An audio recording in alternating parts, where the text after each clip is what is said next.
Rasa dia tak tahu lagi ya. Malulah kita di bulan Ramadan, mana boleh rasa kan?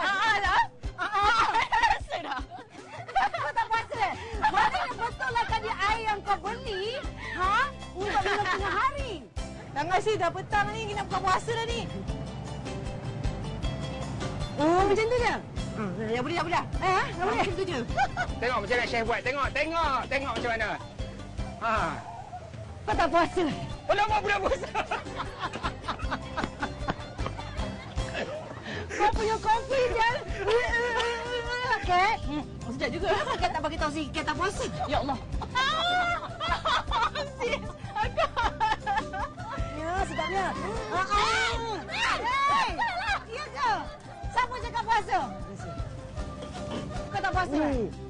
Jangan! Alamak, sis. Sorry, Apa, San? sis. Terlupa tak apa kan? Memanglah kan.